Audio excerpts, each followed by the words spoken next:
Nah di situ Pak Parman malah menjelaskan, kamu ini nggak tahu apa yang Bapak alamin tadi. Di sana tadi ketika Bapak berkeliling menawarkan tempe, bukan di kuburan itu yang muncul makhluk, tapi di sekeliling Bapak ini banyak makhluk yang mengerikan sekali. Dan bahkan ada sosok makhluk ini yang seperti marah.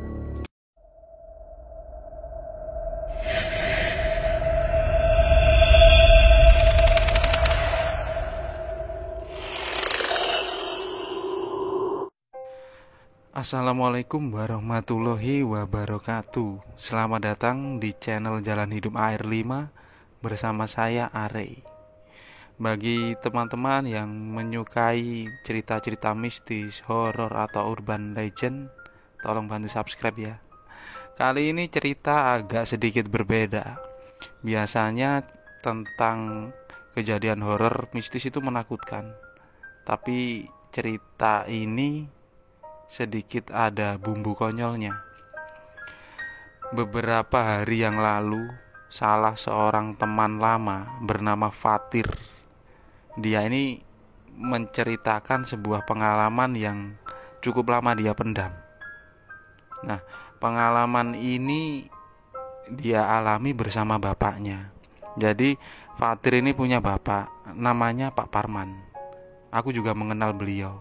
Beliau ini senang bercanda, walaupun di usianya yang tua, beliau sering berkumpul dengan anak muda, sekedar bercanda atau ngobrol-ngobrol biasa.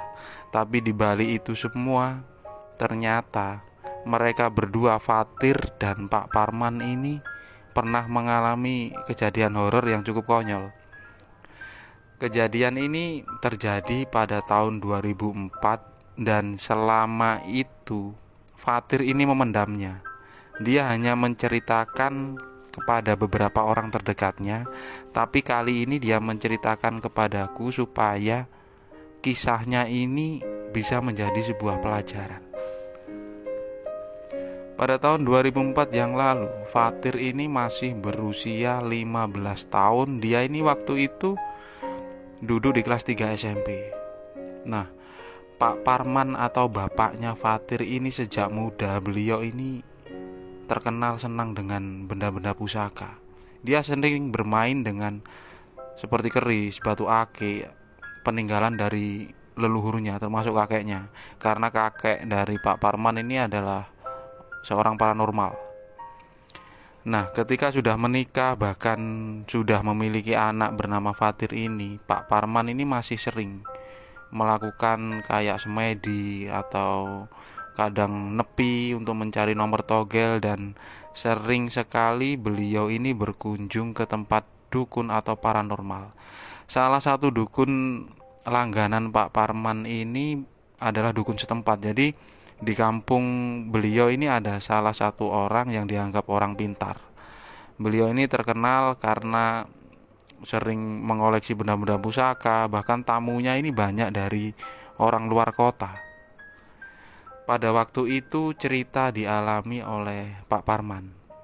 Beliau pada masa itu pernah sedikit mengalami keanjlokan dalam bidang ekonominya. Usahanya sempat bangkrut. Di usia Fatir yang masih sekitar 15 tahun waktu itu sedang membutuhkan biaya, apalagi Fatir ini punya adik. Tapi usaha ternaknya Pak Parman ini mengalami kebangkrutan. Nah, di saat itu Pak Parman ini berkunjung ke dukun kenalannya ini, atau tepatnya tetangganya, karena sudah akrab dari dulu. Nah, pada waktu itu sedikit mencari solusi, walaupun sebenarnya ini salah. Apakah Pak Parman waktu itu ingin mencari sejenis pesugihan atau apa? Fatir kurang mengetahuinya. Tapi intinya pada waktu itu Pak Parman ini diberi sebuah nasihat oleh dukunnya. Tapi nasihat ini sedikit konyol. Mungkin sebagian dari kita pernah mendengar tentang orang yang melakukan ritual pesugihan sate gagak dengan mencari gagak hitam, kemudian disembelih dan dagingnya disate, kemudian akan dijual kepada makhluk gaib dengan membawa contoh beberapa uang untuk ditukarkan dengan sate gagak tersebut. Pesugihan jenis ini sudah banyak diceritakan, entah secara langsung atau merupakan cerita dari channel-channel misteri lain. Tapi kali ini agak sedikit konyol. Pada tahun 2004 yang lalu, wejangan atau nasihat dari dukun kenalannya Pak Parman ini adalah, jadi Pak Parman ini disuruh membeli tempe di pasar dengan bungkusan daun. Kemudian tempe itu harus dibakar dengan menggunakan olesan minyak. Nah, sedangkan minyaknya ini harus membeli dari dukun tersebut. Pada waktu itu harganya cukup mahal menurut cerita Fatir. Satu minyak dengan botol kecil berharga 200.000. Nah, Pak Parman ini anehnya menuruti apa kata dukun tadi. Jadi beliau ini disuruh untuk berjualan tempe yang dibakar dengan diolesi minyak di tempat yang menurut Pak Parman ini angker dan banyak penghuninya. Mungkin karena gelap mata atau karena terpengaruh dengan nasihat dari dukun ini, jadi waktu itu Pak Parman menyanggupinya.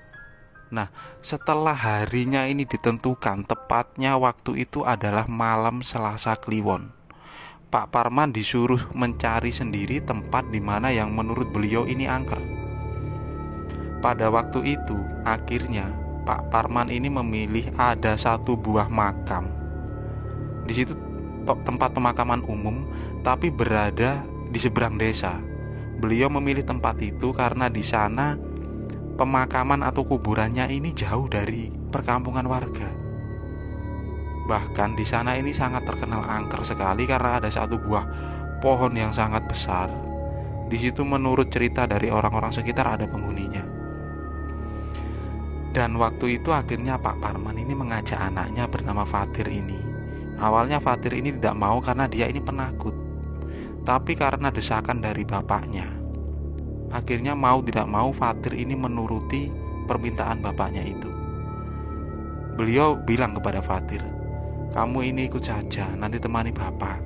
Jadi kalau bapak kenapa-napa, kamu bisa bantu bapak. Yang penting nanti ritualnya selesai, siapa tahu nanti kita dapat rezeki." Awalnya Fatir ini tidak tahu apa yang harus dilakukan ketika ritual itu tadi, karena Pak Parman ini tidak menjelaskan secara detail. Beliau hanya berpesan, "Kamu gak usah bilang ibumu, gak usah bilang siapa-siapa, yang penting nanti kita berangkat jalan kaki."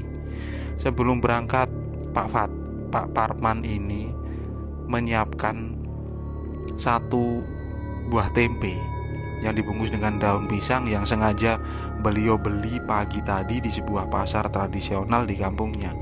Kemudian beliau ini membawa minyak. Setelah itu membawa bakaran dan arang untuk rencananya membakar tempe itu. Mereka berdua akhirnya berangkat berjalan kaki sekitar jam 11 malam. Jaraknya cukup lumayan jauh karena mereka ini berjalan hampir setengah jam. Setelah sampai di kuburan, Fatir ini bertanya, "Loh Pak, kok ke tempat ini? Kenapa nggak tempat lain saja?" "Kamu ini nurut saja, nanti bapak yang melakukan ritual, kamu cukup nungguin di sini." Nah, ketika masuk ke area pemakaman itu, Fatir ini menoleh ke kanan ke kiri karena menurut dia tempatnya sangat sepi sekali, apalagi malam hari. Dia sempat ketakutan, tapi karena lebih takut dengan bapaknya, jadi Fatir ini menuruti apa permintaan bapaknya tadi.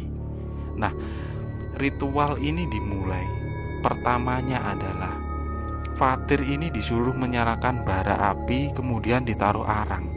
Di situ akhirnya arangnya ini cukup membara. Kemudian bakaran yang terbuat dari beberapa batang besi kecil ditata di tempat itu. Setelah apinya ini cukup menyala, tiba-tiba Pak Parman ini membuka seluruh pakaiannya, bahkan sampai celana dalamnya. Jadi Pak Parman waktu itu beliau ini bertelanjang bulat. Nah, Fatir ini tiba-tiba bertanya kepada bapaknya, "Loh Pak, kok telanjang?" "Sudah, kamu ikutin saja." Kemudian akhirnya mau tidak mau Fatir ini akhirnya juga membuka semua pakaiannya. Akhirnya kemudian Pak Parman ini duduk dan mulai mengiris tempenya itu. Kemudian beliau membakarnya di atas bara api. Tak beberapa lama kemudian Pak Parman ini menunduk. Setelah itu beliau seperti mengucapkan bacaan. Entah bacaannya apa, Fatir ini tidak jelas karena dia berada di belakangnya bapaknya cukup jauh. Setelah itu kemudian Pak Parman ini mengolesi dengan minyak. Nah, menurut Fatir minyaknya ini baunya ini sangat harum sekali.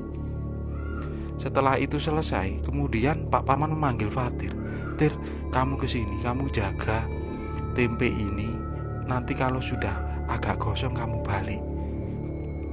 Nah, akhirnya Fatir ini menuruti apa yang diperintahkan bapaknya, walaupun menurut dia ini sudah tidak masuk akal. Apalagi waktu itu sangat dingin sekali, bahkan banyak nyamuk. Tapi bapaknya ini terus seperti memarahi Fatir. Beliau juga berkata, "Nanti kalau juga berhasil kamu bakalan ikut enak. Kamu ikutin aja," kata bapak. Di usia Fatir yang 15 tahun dan mengenal karakter bapaknya ini yang walaupun beliau ini kesannya orangnya santai, tapi kalau marah Fatir ini benar-benar sangat takut. Nah, setelah itu ketika Fatir ini membolak-balikkan tempe yang dibakar di depannya ini, dia ini melihat Pak Parman ini berjalan berkeliling menuju kuburan situ. Nah, di kuburan itu bapaknya terus mengucapkan entah apa, tapi suaranya ini mulai agak keras. Hawa dingin sangat menusuk di malam itu. Nah, tiba-tiba bapaknya ini kembali, kemudian mengambil beberapa tempe, dan tempenya itu ditaruh di atas daun pisang. Bapaknya pun berjalan dengan telanjang bulat sambil bilang, "Tempe, tempe, siapa mau beli tempe? Siapa mau beli tempe?" Nah, di depannya Fatir ini ternyata ada beberapa lembar uang 50 ribuan. Dan Fatir ini masih duduk sambil membakar tempenya tadi. Dia ini melihat bapaknya masuk ke area perkuburan semakin dalam, bahkan sampai tak terlihat karena di sana itu sangat gelap sekali. Fatir hanya mendengarkan suara bapaknya ini seperti orang yang menawarkan tempe di sekeliling makam yang ada di samping-sampingnya itu. Pada waktu itu tiba-tiba dari arah belakang ini seperti ada suara siulan, tapi suara itu tidak jelas, dan Fatir ini merasa kalau pundaknya ini seperti ada yang menepuk. Waktu itu Fatir tidak berani menoleh ke belakang karena dia ini ketakutan. Akhirnya Fatir ini berlari menuju ke tengah kuburan untuk bertemu dengan bapaknya. Nah, dan anehnya Fatir ini tidak melihat di mana bapaknya berada, tapi dia ini masih mendengarkan suara bapaknya menawarkan tempe di kuburan itu. Sebelumnya ketika Fatir ini masuk ke area kuburan itu, dia ini masih mendengar suara binatang malam dan sedikit angin di antara pepohonan di sana. Tapi ketika Fatir berada di dalam kuburan itu, suara itu lenyap, bahkan angin pun tak ada. Tak beberapa lama ketika dia masih berkeliling untuk mencari bapaknya dalam keadaan telanjang bulat ini, ada rerimbunan pohon bambu berada tepat di kanan Fatir. Nah, rimbunan bambu ini tiba-tiba bergoyang ke kanan dan ke kiri seperti ada makhluk yang menggerakkannya. Padahal beberapa pepohonan yang ada di sekitarnya ini tidak bergerak sama sekali. Nah, di situ akhirnya Fatir mulai ketakutan. Dia ini mau kembali ke arah di mana dia membakar tempe tadi, tepat di jalan masuk menuju kuburan itu. Tapi tiba-tiba Fatir ini berhenti tanpa dia bisa bergerak. karena dia ini melihat di balik bakaran bara apinya yang di atasnya ada tempe, kemudian keluar asapnya, ada sedikit cahaya dari api itu. Dia melihat ada sosoknya ini sedang duduk seperti waktu Fatir duduk di sana. Kemudian dia ini seperti mencium asap dari bakaran tempe itu. Nah, sosok itu sambil menggeleng-gelengkan kepalanya, dan menurut Fatir wajahnya ini seperti wajah serigala karena memiliki taring, tapi mukanya ini merah sekali.